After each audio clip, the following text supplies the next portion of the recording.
Criterio. Una entrevista de Mix de Medios.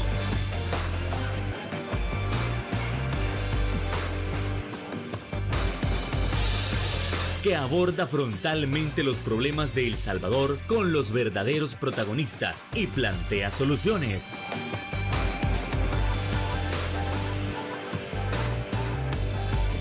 Criterios. Hola, ¿qué tal? Muy buenas noches, sean todos y cada uno de ustedes bienvenidos a Criterios. En este 3 de abril, como siempre, es un privilegio, es un placer que usted nos acompañe esta noche para poder abordar esos temas importantes de nación, como por ejemplo, si han continuado las violaciones a los derechos de la clase trabajadora. Además, si esto ha sido así, ¿qué pronunciación hay al respecto?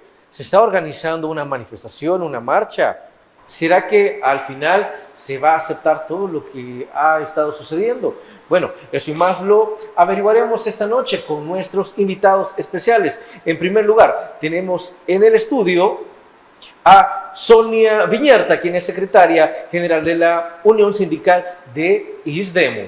¿Qué tal? Buenas noches, encantado que nos acompañe. Muy buenas noches, muchas gracias nuevamente. Contenta de estar acá y como siempre los temas de la coyuntura y la necesidad de información para la clase trabajadora. Gracias por acompañarnos y también tenemos en el estudio al secretario general de la Federación Sindical Unión Nacional para la Defensa de la Clase Trabajadora, Eric Zelaya. ¿Qué tal? Buenas noches, un gusto. Buenas noches, siempre es un honor estar aquí en este prestigioso programa que permite que la clase trabajadora también se pueda pronunciar, así que vamos a hablar de las situaciones que hemos estado viviendo como trabajadores y trabajadoras y gracias por invitarnos nuevamente. Un gusto para nosotros que ustedes nos hayan aceptado la invitación, así que vamos entrando con ese primer punto. Sonia Viñerta, entiendo que hace más o menos un mes nos reuníamos siempre en este espacio y ustedes nos comentaban sobre las múltiples violaciones y acoso que también había en diversas instituciones y en este caso ISDEMU no estaba fuera del asunto. Entonces quiero saber, ¿los despidos han continuado? En el caso del Instituto Salvadoreño para el Desarrollo de la Mujer, aparentemente no. Digo aparentemente no porque las personas no me lo han comunicado, ¿verdad? Pero lo que sí he tenido conocimiento es la afectación, digamos, emocional, psicológica que hay respecto del clima laboral que se ha instalado en el instituto a partir de varios factores. Primero, el miedo que tiene la gente a quedarse sin trabajo por dos razones. Una, porque los despidos, como más adelante hablaremos, han continuado en otras instituciones y creemos que no va a parar. Dos, hay una situación que venimos queriendo aclarar desde el 24, pero lamentablemente las autoridades del instituto no dan la cara, ni la dieron el año pasado, ni la dan ahora, para aclarar, explicar realmente si existe una posibilidad de lo que se rumora de fusionar la institución. Entonces la gente tiene esos temores, ¿verdad? Y digamos la situación de sobrecarga laboral que hay en este momento respecto del número de personas que han quedado trabajando y las prioridades que han dejado en la institución, que básicamente es la atención. Pero sobre eso también se adiciona, ¿verdad? Digamos, en ese clima laboral, el acoso que las personas viven, ¿verdad? Nada menos este día, casualmente, he sido notificada de situaciones de acoso laboral donde las personas se sienten como incapaces de poner denuncia y la pérdida de la credibilidad que existe en este momento porque las instituciones no están haciendo su trabajo. Entonces tenemos un silencio dañino, ¿verdad? Porque no se oye decir nada, pero en el fondo lo que está pasando es una violencia laboral. A ver, Eric, eso lo estamos planteando desde ISDEMU, pero ¿qué pasa con las demás instituciones? En este último mes, ¿hubo algún despido injustificado? ¿O al menos también nos hemos calmado al igual que ISDEMU? Sí, fíjate que no, la verdad que la situación ha continuado. Por ejemplo, recientemente, el 31 de marzo, quedaron fuera de Fosalud alrededor de 1.200 plazas que funcionaban bajo contratos de interinato. Pero bueno, hay que explicar. Solo en marzo. Solo el 31 de marzo que se vencían. Perdón, solo al 31 de marzo se vencían esos contratos. Pero hay que explicar, porque cualquiera podría decir son interinatos. ¿Para qué se usan en una institución pública los interinatos? Los interinatos se aplican cuando son incapacidades largas, por ejemplo, entonces se contrata a alguien para que vaya a cubrir esa incapacidad larga, o una maternidad. Entonces, digamos, si hay una compañera administrativa que se va de maternidad, son 4 meses, entonces se contrata a alguien que vaya a cubrir. Pero estamos hablando de lo que se conoce jurídicamente en la jurisprudencia nuestra de contrato fraudes, porque es interinatos que en realidad son plazas permanentes, pero que se han venido cubriendo bajo esa figura. ¿Para qué? Para tener a la gente amenazada, porque si no te portas bien, si no obedeces, si no cumplís todos mis caprichos como jefatura, entonces no te renuevo el interinato. Estamos hablando de personal que tenía 7 años, 10 años de estar en esa modalidad de cada 3 meses, cada 6 meses, renovar esos contratos de interinato, pero que no son plazas temporales o por estas situaciones que he mencionado, sino contratos que cubrían plazas permanentes. Entonces nos parece que es de hecho un despido, porque no eran compañeros en sí interinos. Eso en Fosalud, pero además sabemos que siguen habiendo despidos en el magisterio, siguen habiendo despidos también en el Ministerio de Salud. Han habido despidos también en otras instituciones autónomas como el Seguro Social, que ya se anunciaron además el cierre de clínicas comunales. En Fosalud también se han ejecutado ya el cierre de las unidades móviles que servían para llevar salud a aquellos lugares recónditos donde no llega ni Dios. Ahí llegaban estas unidades móviles y ahora se han desmontado y las personas que tenían contratos por ley de salario o contratación por ley de salario han sido reubicadas, pero los que eran interinos también fueron despedidos. Entonces la situación de despidos continúa y va a continuar, porque ya lo anunciaron el Fondo Monetario. El gobierno ha querido mantener en secreto el acuerdo con el fondo, pero el fondo ha develado que le ha exigido un 3.5% de ajuste fiscal, y eso implica principalmente lo que ellos le llaman la masa salarial, que vulgarmente se ha dicho como la grasa del Estado. Entonces ellos han dicho que van a reducir, cada año va a haber reducción en el aparato estatal. Y como dije en la otra ocasión, esto podría alegrar para alguna gente de la población que dice que los empleados públicos son haraganes, que ganan bien, etcétera, pero ya están teniendo los efectos en la población, porque la eliminación de clínicas comunales del seguro es una afectación directa a los derechohabientes, que se implica desmejora de los servicios de salud. Además, en esos recortes también están habiendo recortes a los insumos médicos. Sí. Hemos visto, por ejemplo, los pacientes con enfermedades renales quejándose porque no están los medicamentos para las diálisis, que es grave porque una persona con insuficiencia renal puede morir. Las citas alargadas en el seguro, medicamentos que no hay en los hospitales de la red pública. Entonces estos recortes afectan a la clase trabajadora que está en las instituciones, pero también a la clase trabajadora que recibe los servicios que se brindan. Entonces es una cuestión bastante grave que continúa y va a continuar. No digamos otros temas como por ejemplo los desalojos recién que hubieron en el centro histórico, ¿verdad? Se hablaba de 3,000 personas que fueron desalojadas.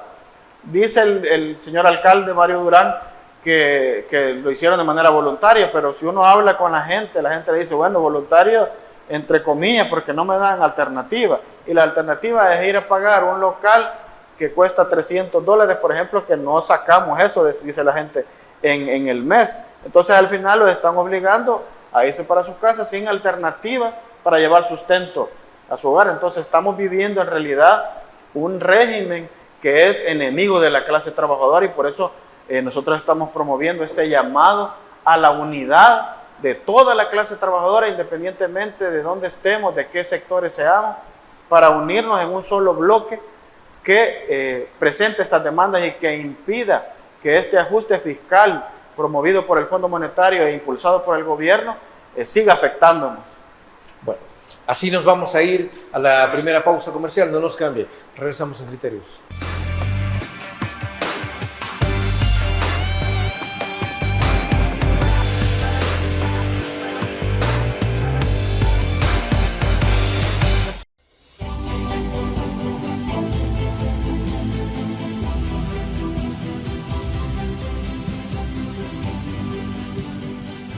Nuestro compromiso, nuestra pasión, son algunas de las cosas que nos caracterizan como salvadoreños.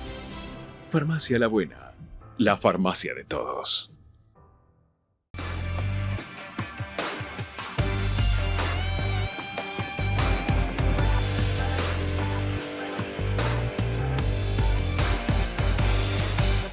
Gracias por continuar con nosotros en Criterios. Ahora nos trasladamos con Sonia Viñerta con respecto a la evaluación de si algunas instituciones realmente están careciendo de una gran cantidad de insumos. Gracias.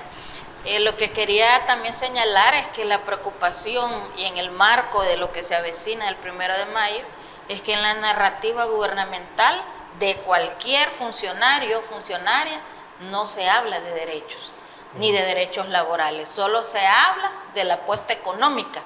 Y entonces sabemos que el país tiene un problema de déficit fiscal, pero digamos, las grandes apuestas de otros países han demostrado, o sea, está ya verídicamente, ¿verdad?, de que para el desarrollo de una nación no solo es la economía o las finanzas como tales, sino que también el respeto a los derechos, a los derechos humanos y laborales, pero de eso no se habla. Es decir, no puede haber desarrollo económico con violaciones a los derechos laborales. Correcto, ¿sí? Correcto. Y ese, digamos, es nuestro señalamiento, porque en todas las instituciones hay precisamente una cultura, unas decisiones ilegales, arbitrarias para sacar a la clase trabajadora. E insistentemente nosotras, las organizaciones, ¿verdad?, sindicales, hemos señalado que la grasa del Estado, como decía Eric, a la que llaman así, no somos la clase trabajadora como tal, sino que es esa capa de funcionarios y funcionarias que tienen altos salarios, beneficios, prestaciones, y que eso que hace es mantener al Estado, ¿verdad?, precisamente invirtiendo en un grupo pequeño grandes cantidades, y no digamos la precarización de los servicios. Entonces, las instituciones están siendo debilitadas, otra gente le llama desmontadas, ¿verdad? Están siendo progresivamente debilitadas, y hacia dónde vamos a ir a parar, porque el Estado tiene la obligación de respetar y proteger derechos, y es lo que no estamos viendo, y es una preocupación, porque entonces eso ¿en qué afecta? Afecta la calidad de vida de las personas. Aquí en este marco de tantos despidos, yo en este programa y en otros que he asistido he señalado cómo progresivamente vamos a conocer de suicidios, ¿verdad?, de homicidios y feminicidios, porque la salud mental de la clase trabajadora, no solo vemos el aspecto económico, sino que la salud mental, cuando se pierde el empleo, trastoca toda la estructura de la vida de las personas. Entonces es bastante peligroso, ¿verdad?, para nosotros como trabajadores, trabajadoras. Y también hace poco voy a aprovechar, ¿verdad?, tanto que se dice la falta de recursos, de insumos, la insuficiencia que hay en este momento. Acabo de tener recientemente la experiencia, ¿verdad?, de que mi esposo tuvo una situación grave de salud, una emergencia, y si no hubiera sido por la pericia médica, en realidad creo que estaría viuda yo en este momento, porque los instrumentos que se necesitaban no estaban disponibles, no existían en la unidad de salud donde se tuvo que llevar. Y luego al hospital, me decía la doctora, fíjese que gracias a Dios, me dice, los pulmones no aspiró, ¿verdad?, sangre ni alimento, sí, porque tuvo un problema de asfixia por alimento.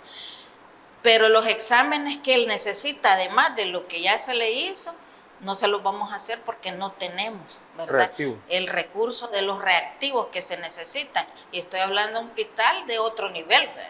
Entonces, es una realidad, pues, es una realidad. Afortunadamente, su situación física, pues, no digamos, se pudo controlar, pero lo ideal hubiera sido hacerle esa serie de exámenes, pero no habían reactivos. Entonces, eso es una realidad que la gente está denunciando, tanto en el Seguro Social como en el sistema de salud. Entonces, si no hacemos nada, si no exigimos y reclamamos, ¿a dónde vamos a ir a parar con la atención a esas dos grandes necesidades que tiene la población, como es la salud y la educación, pero también en el marco de los derechos, porque ver la salud es un derecho y ver la educación es un derecho para el desarrollo humano? Entonces la preocupación es eso, porque las instituciones públicas están en esa realidad. Ahora, Eric, Sonia lo que está planteando es que hay que moverse, ¿no? hay que intentar hablar. Pero ¿qué ha sucedido con aquellos o aquellas personas que han intentado pronunciarse con respecto a la falta de medicamentos, con respecto a la falta de insumos, y que de igual manera de repente callan y pareciera que callan no porque se les haya resuelto, sino porque se les ha amenazado? Las amenazas entonces han continuado para aquellos quienes se han pronunciado en contra de lo que es injusto. Sí, han continuado, pero antes de responder la pregunta quisiera complementar un poco lo que decía Sonia sobre el tema de la grasa del Estado. Y es que recientemente una investigación periodística delataba de que los trabajadores con salarios de arriba de $2,000, en lugar de reducirse, han incrementado. Esos son datos del Ministerio de Hacienda. Entonces tampoco es cierto que el gobierno está reduciendo la grasa del Estado, que son esos mandos medios o altos que gozan de grandes privilegios, más bien se han incrementado, versus los miles de despidos que hubieron el año pasado y que siguen habiendo, como explicaba lo de Fosalud. Están aumentando esas plazas, esos salarios, que son salarios que ningún trabajador puede tener. Díganme aquí, el salario mínimo es $365, pero hay personas en el gobierno, trabajando para el gobierno y promovidos por este gobierno inconstitucional, de arriba de $2,000, y esos han incrementado. Pero volviendo a tu pregunta, el miedo se va rompiendo. Es cierto que hay amenazas, eso no lo vamos a negar. Es cierto que hay gente que no quiere pronunciarse, pero cada vez está habiendo más gente que está cansada de esta situación. Y lo vemos como se están organizando las comunidades, por ejemplo, en este tema de la minería, que por cierto, ¿a quiénes afecta el tema, o a quiénes va a afectar el tema de la minería? Afecta a los señores que viven en Los Sueños, que viven en El Escalón, que viven en estas grandes residenciales. Ahí va a haber minería, no va a haber minería. ¿Dónde están los proyectos que van a ser reactivados? En Cabañas, en Morazán, en el norte de La Unión, en el norte de Santana, en el norte de Chalatenango. Sí. ¿Quiénes viven ahí? Son clases trabajadoras rural. Esos son los que están siendo afectados. ¿Quiénes están siendo afectados? La gente de Condadillo, Flor de Mangre, Licacal, por los proyectos de Sur City 1 y 2 y el aeropuerto del Pacífico. Clase trabajadora rural, gente que vive de su trabajo. ¿Quiénes están siendo afectados en el centro de San Salvador? Los nuevos dueños de los edificios ahí que están poniendo hoteles, restaurantes finos, o la clase trabajadora por cuenta propia que sale con una carretilla y tiene que ser correteada por los agentes del CAN. Entonces, todas estas medidas tienen un alto componente clasista, porque perjudican a la clase trabajadora y benefician a los grandes poderosos de este país. Entonces, por eso nosotros creemos que tenemos que dejar de ver estos problemas aislados como clase trabajadora, porque tenemos el mismo enemigo. Por eso nosotros hemos lanzado esta consigna que todas las luchas, una misma ruta. Para este 1 de mayo, creemos que el 1 de mayo de 2025 debe de juntar estas luchas en una sola, para detener, como tú preguntabas al inicio de la introducción de la entrevista, ¿hay forma de detener esto? Y nosotros creemos que sí. La única forma es que la clase trabajadora se unifique y pueda plantear sus demandas y pueda también plantear en qué no está de acuerdo. Si la clase trabajadora ya, por ejemplo, la clase trabajadora también abanderada por la Iglesia y algunas organizaciones ambientalistas han llevado cerca de 200,000 firmas a la Asamblea Legislativa y a la Corte Suprema de Justicia para pedir la derogación de la minería de manera pacífica, de manera ordenada, todas las comunidades, y esas son las que se lograron conseguir en este poco tiempo. Pero yo creo que la mayoría de la población, de hecho lo dicen las encuestas, está en contra de la minería. Entonces, esas 200,000 personas, creemos que es importante que manifiesten su rechazo a la minería el 1 de mayo. La gente que está siendo afectada por el aeropuerto, los trabajadores que están siendo desalojados de los centros históricos, porque no solo es San Salvador, los que han sido desalojados por el Sur City 1, todos aquellos chalecitos y aquellas ramaditas a donde la clase trabajadora podía ir un fin de semana a degustar, porque hoy no se puede ir a esos hoteles, porque ¿quién tiene $20 para comerse una mariscada? Nadie, o pocas personas, ¿verdad? Sí. Entonces, la clase trabajadora está siendo afectada a nivel general, y por eso creemos que la salida es enfrentar estas medidas y consolidar un bloque unitario para la marcha del 1 de mayo, pero también para el futuro. Solo así podemos resistir al ajuste monetario y plantear otras alternativas. Porque, ¿de dónde emanan todas estas medidas? De ese acuerdo con el Fondo Monetario. El Fondo Monetario le pide, por ejemplo, que reforme el sistema de pensiones, que ya de por sí está mal. ¿Qué se está discutiendo ya? Que se aumente la edad de jubilación, que se aumente el aporte de los trabajadores, siempre sobre la clase trabajadora. ¿Hasta cuándo? Clase trabajadora, ¿hasta cuándo vamos a aguantar? Tenemos que unirnos. En todos los temas, los afectados somos los trabajadores, y ese es el llamado para nosotros para el 1 de mayo. Todas las luchas, una misma ruta. Derrotar esta dictadura que nos está llevando al fracaso, que nos está llevando al empobrecimiento, a la precarización de los servicios, a desalojos masivos, a despidos masivos, a precarización de las condiciones de salud de la población. Bueno, así con esto nos vamos a trasladar a la siguiente pausa. Regresamos en Criterios.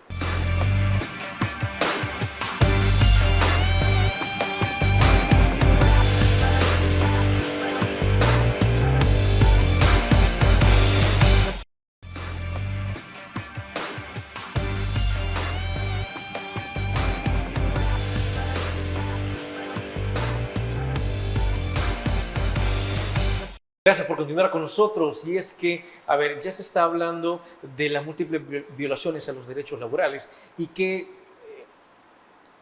las violaciones laborales no van a contribuir a que este país se desarrolle económicamente. Ahora, es una viñeta. Entiendo entonces que se está planificando ya una manifestación, una marcha, un pronunciamiento para el 1 de mayo, que es el Día de la Clase Trabajadora como tal. Entonces, en resumidas cuentas, ¿cuáles son cada uno de los temas por los cuales el pueblo va a manifestarse o a pronunciarse el 1 de mayo? Sí, nosotras dimos una conferencia de prensa la semana pasada donde destacábamos 10 puntos, 10 problemáticas sociales, económicas, incluso políticas. Pero me gustaría recordarle a la gente que nos mira de que en el deber ser, los partidos políticos y el que queda gobernando es un administrador nada más del Estado. La gente no vota ni elige a determinados funcionarios o representantes partidarios para que nos devuelvan esta situación que estamos viviendo.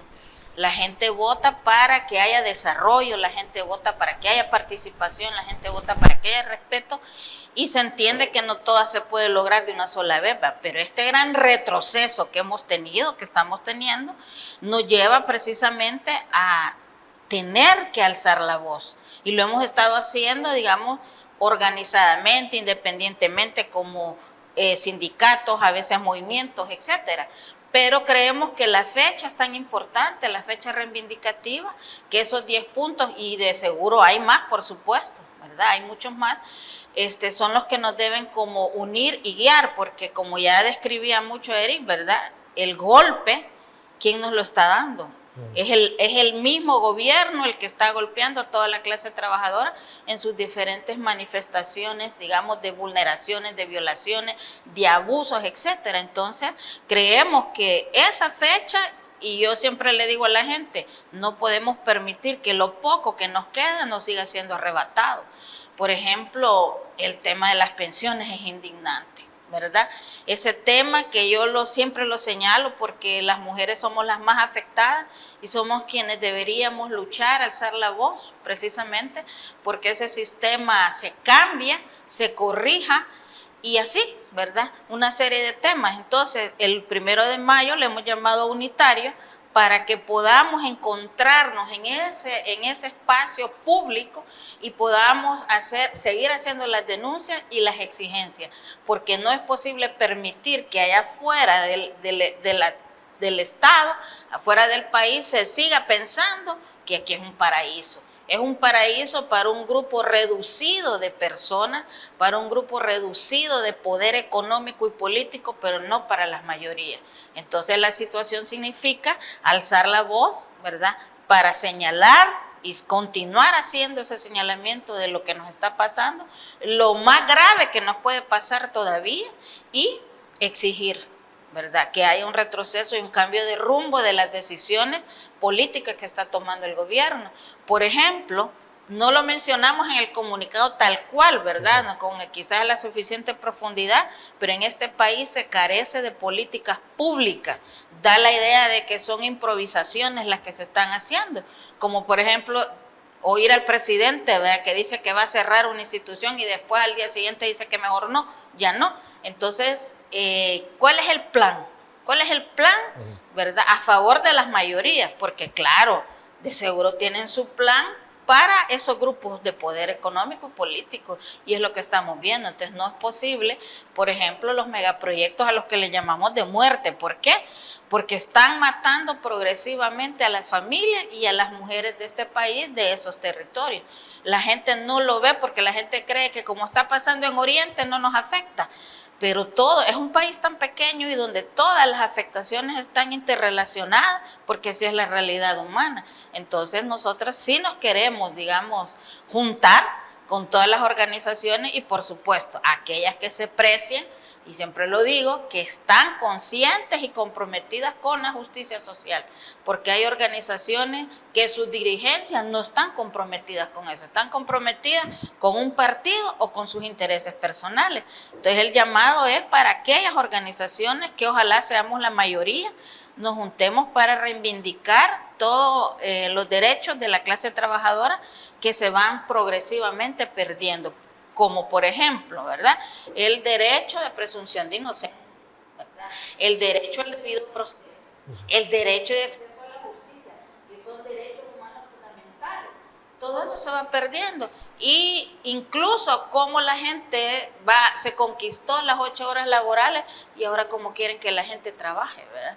O sea, es una situación de retroceso que, como decía Eric, solamente si reaccionamos en masa vamos a poder frenar, porque esta gente que gobierna estudia las debilidades y estudia la fortaleza, ¿ve? Entonces ahí es donde decimos que nos unamos en un solo puño, ¿ve? Porque no es lo mismo agarrar una cosa con un dedo, que se me puede caer, agarrarla con el puño, ¿ve? O sea, las 5 dedos hacen fuerza mayor. Entonces esa es la idea que esperamos que se cumpla.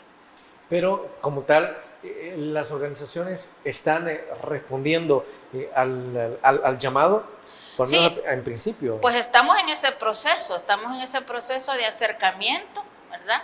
Y incluso tenemos una reunión programada, ampliada, donde vamos a escuchar a las distintas organizaciones a las que nos hemos acercado para ver cómo están viendo la situación. Pero la verdad es que no hay otra fórmula, porque todo el mundo debe conocer el dicho, divide y vencerás. Entonces, mientras estemos divididos, la clase dominante, la clase política, económica dominante, es la que va a seguir arrasando nuestro país, y nosotros solo de observadores. No puede ser. Hay organizaciones o instituciones, evidentemente estamos hablando de los trabajadores de estas instituciones, que les han dicho o mencionado que tienen cierto temor de presentarse el 1 de mayo. La gente tiene temor, pero como decía antes, estamos intentando vencer ese temor. Porque el miedo, la única forma de vencerlo es enfrentarlo. Sí. El miedo te paraliza, pero si te paraliza, si un perro viene, te ladra y vos corres, te mordió el perro. Pero si vos enfrentás el perro sale huyendo. Entonces el miedo es como el perro. Nosotros tenemos que enfrentar el miedo. Y por eso nosotros, como UNT, somos parte del movimiento por la defensa de los derechos de la clase trabajadora. Para las personas que no saben, este movimiento se organizó a partir de el lanzamiento del presupuesto general de la Nación allá en septiembre de 2024, y fue el que organizó la primera marcha blanca de estos tiempos, el 19 de octubre. A partir de ahí sale el movimiento, y nosotros creemos, y el movimiento nació como una experiencia de unidad de varios sectores. De hecho, el gobierno intentó desbaratar la marcha, cooptando a algunos dirigentes magisteriales, que por cierto también nos estamos llamando a ellos, porque también fueron burlados por el gobierno. Hoy por hoy no se les ha cumplido lo que se les prometió, y son bienvenidos para la unidad de la marcha. Pero nació como una expresión de unidad este movimiento. Luego organizamos la siguiente marcha blanca el 23 de noviembre, ya con cientos de despidos de la primera marcha. siguieron los despidos y organizamos la Negra Navidad, que fue un cacerolazo en el Monumento a la Constitución el 21 de diciembre. Y hemos seguido trabajando y aglutinando. Y creemos que esa es la única salida para vencer el miedo. No es lo mismo que yo vaya solo en un callejón y allá hayan 4 encapuchados y que me van a asaltar, a que yo vaya con otros 100, vea. ¿Quién va a tener miedo? Los que me quieren dañar. Entonces nosotros creemos que hay que hacer que el miedo cambie de bando, como dice la canción de Ismael Serrano. Y solo lo vamos a lograr juntándonos como clase trabajadora. Y aquí caben todos. Por ejemplo, estábamos en el análisis que hacíamos, veíamos que también, por ejemplo, miles de veteranos fueron cesados de suspensión el año pasado por supuestos errores que hay en los registros. Veteranos de guerra que ofrendaron su vida o sus partes de su cuerpo, lisiados, que no están recibiendo su pensión. También hay las mujeres, digamos, trabajadoras, que también son trabajadoras, esas madres que están ahí, sí, así es. que deberían ser asumidos esos roles por el Estado. El Estado debería garantizar las tareas del cuidado con guarderías. De hecho, hay una ley aquí que yo no sé qué pasó con esa ley, que se supone que todo el mundo debería tener guardería hasta los 2 años para liberar a la mujer de ese trabajo, digamos, del hogar. Esas madres también están invitadas a la marcha porque son clase trabajadora. Los vendedores ambulantes que han sido golpeados, todos somos invitados a la marcha. El 1 de mayo, todas las luchas, una misma ruta, ese es nuestro lema. Bueno, vamos a continuar con este análisis, pero primero vámonos a una pausa comercial. Regresamos.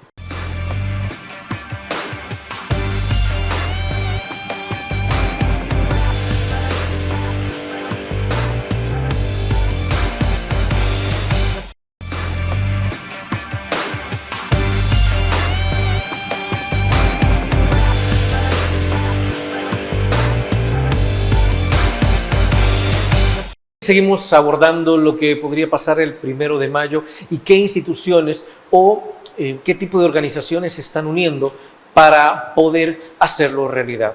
Eric, entonces estamos hablando, las mujeres totalmente, aquellas que han sido gravemente afectadas, están invitadas, los veteranos de igual manera, ¿quiénes más?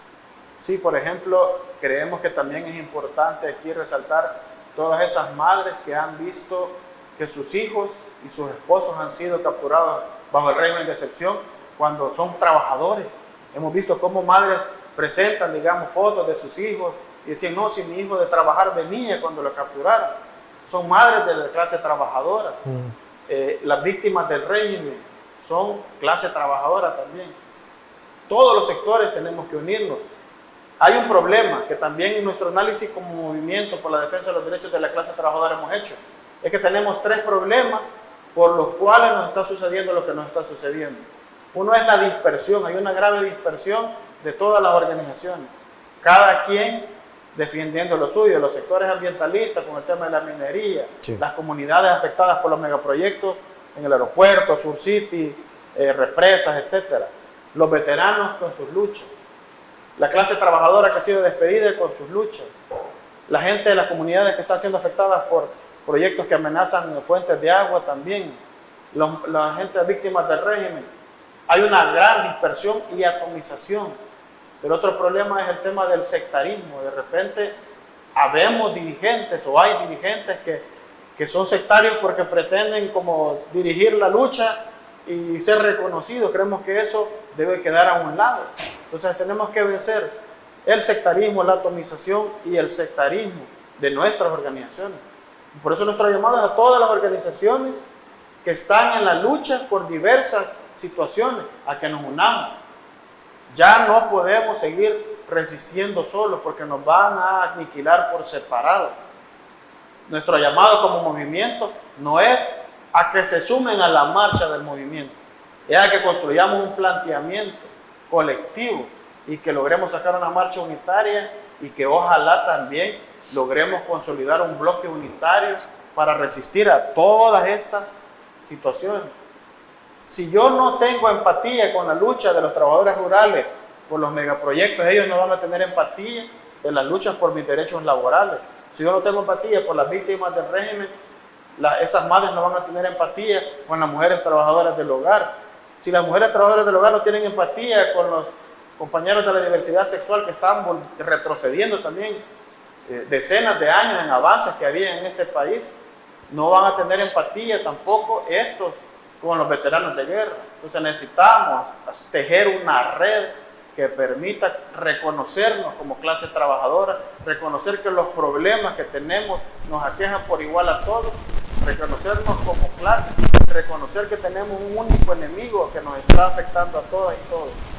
Y por eso el llamado a la unidad y a esa marcha unitaria el 1 de mayo, estamos convencidos que lo podemos lograr, pero hace falta sumar voluntades. Estamos llamando a reuniones para coordinar. Pero la gente está asistiendo. Vamos a iniciar el próximo viernes en esas reuniones y tenemos un mes prácticamente, un poquito menos de un mes, para construir esa gran alianza por el 1 de mayo unitario, a unir todas las luchas en una misma ruta. Aquí, digamos, juega un papel determinante, un principio que la mayoría de organizaciones, al menos sindicales, manejamos, que es el principio de solidaridad, ¿verdad? Porque a veces la afectación la podemos sentir individualmente como organización, pero el problema que vemos ahorita a nivel nacional es que no es algo que me pase solo a mí, como Ustidemu, por ejemplo, sino que nos pasa, le ha pasado a Citco, le ha pasado a Citrasalud, ¿verdad? Le ha pasado al sindicato de Fosalud, al sindicato de Educación. Entonces es una afectación generalizada con diferentes expresiones. Entonces la idea es que nos solidaricemos, precisamente porque si no lo hacemos, estamos a las puertas de mayores peligros, de mayores afectaciones. Y en esto de la lucha y de la marcha y todo lo que estamos hablando, juega un papel también importante las mujeres de este país. Las mujeres de este país somos mayoría, somos más mujeres que hombres en El Salvador. Y aunque comprendo, porque las estadísticas lo dicen, que la dificultad que tenemos las mujeres para organizarnos es mucho mayor que la que tienen los hombres, pero ha llegado el momento en que las mujeres de los distintos sectores, las mujeres trabajadoras, ¿verdad?, del campo, de la ciudad, de la economía informal, de las instituciones públicas, las trabajadoras que están despedidas, ¿verdad?, las trabajadoras de las organizaciones, porque ahora incluso la afectación ha trascendido, ¿verdad? Con todo ese fondo que le quitaron de USAID a las organizaciones, han habido otra serie de despidos que están silenciados. Me decía una compañera de una organización que por respeto, vea, la privacidad de lo que ella me pidió, no puedo mencionar su nombre, pero me decía, éramos aproximadamente 160 trabajadores en una ONG dedicada a derechos humanos, y ahora solo hemos quedado como 35. Se fueron casi todos. Ajá, se fueron casi todos. Pero nos han dicho que no podemos salir dando declaraciones, que no podemos alzar la voz porque eso sería un problema para la organización y restaría la posibilidad que le sigan dando fondos a esas 35 que han quedado. Imagínense. ¿Y dónde está ahorita? ¿Qué capacidad puede tener el Estado y las empresas privadas ante tanto despido generalizado? ¿Verdad? Entonces, los niveles de pobreza, los niveles de precariedad, porque como dicen personas economistas que nos han hablado claramente, dentro de unos meses vamos a enfrentar una recesión económica severa, ¿verdad? Porque la cantidad de despidos y gente sin indemnización es tanta. Entonces, si las mujeres somos las más afectadas, somos las que tendríamos que llevar también una importante participación en esta marcha. Algo logramos el 8 de marzo, ¿verdad? Hubo una marcha unificada donde nos pronunciamos cada organización con sus consignas, porque las organizaciones a veces tienen temas a los que les dan prioridad, ¿verdad? En el caso de nuestras organizaciones está enfocada en el derecho laboral, pero entendido el trabajo de una forma amplia. Tanto soy afectada yo como trabajadora del Estado, como tanto es afectada la mujer trabajadora de estos territorios que están siendo despojados, donde están los proyectos de muerte. Entonces, las mujeres necesitamos, ¿verdad?, salir a la calle y pronunciarnos porque las afectaciones son severas para nosotras en todos los aspectos, en el aspecto económico, psicológico, físico. ¿Por qué? Por el tema de la carga del cuidado que las mujeres hacemos y de procurar la vida de los seres humanos, de las familias a las que pertenecemos, ¿verdad? Si la mujer pierde el trabajo, ya no está ese ingreso. Y si es madre soltera, ¿verdad? Mucho peor todavía. Mucho peor, ¿de dónde va a subsistir una familia? Entonces, a este gobierno se le ha olvidado que detrás de una mujer que haya despedido, hay toda una familia, ¿verdad? Entonces, si estamos hablando, solo por poner el escenario del 24, de 11,000 y tantas familias trabajadoras multiplicado por un promedio de 3, 4 personas por familia, ¿cuánto asciende eso? Entonces, es una triste realidad que dentro de unos meses, no sé cómo nos vaya a ir como salvadoreños. Claro, ¿verdad? Los funcionarios y las funcionarias manejan otro discurso, sobre todo turismo. Para ellos esto está divino, para ellos esto está encantado que vengan los turistas, ¿verdad? Pero ¿en qué nos beneficia esa entrada de toda esta cantidad de gente turista que viene? ¿En qué está beneficiando a la clase trabajadora salvadoreña? Esa pregunta hay que hacernos, porque se habla de millonadas que invierten y millonadas que están recibiendo con el turismo, pero los hospitales sin medicamentos, el seguro social con la gran inconformidad de la gente, las escuelas reducidas, los despidos y no hay dinero para indemnizar a las personas. Entonces, ¿en qué estamos? Es una gran contradicción económica, política y social la que estamos viviendo. Bueno, con esto nos vamos a la última pausa. Regresamos en Criterios.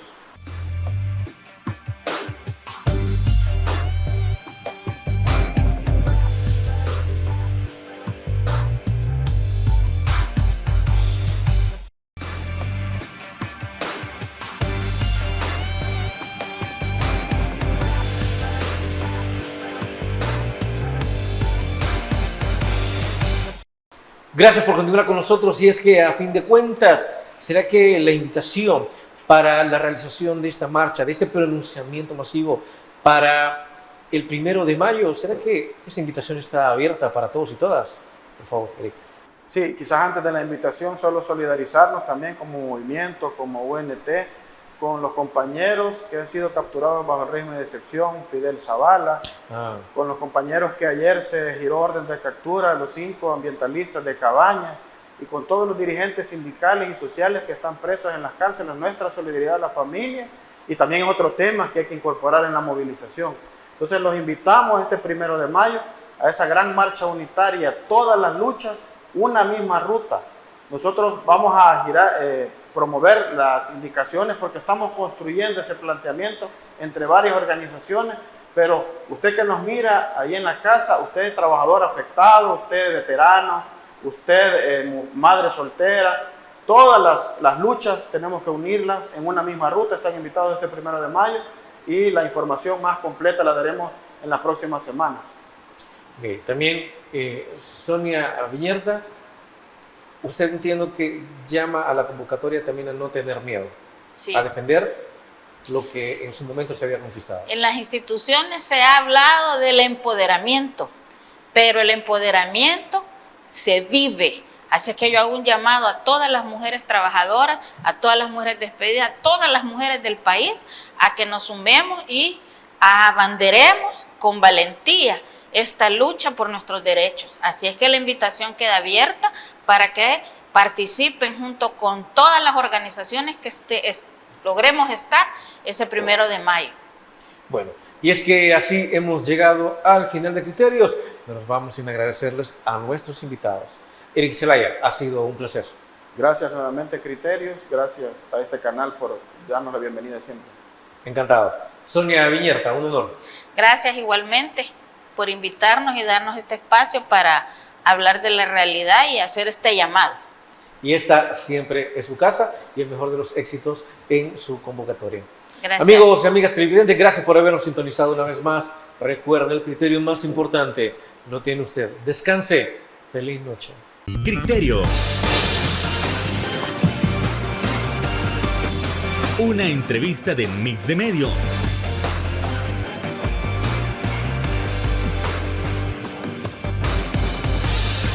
Que aborda frontalmente los problemas de El Salvador con los verdaderos protagonistas y plantea soluciones.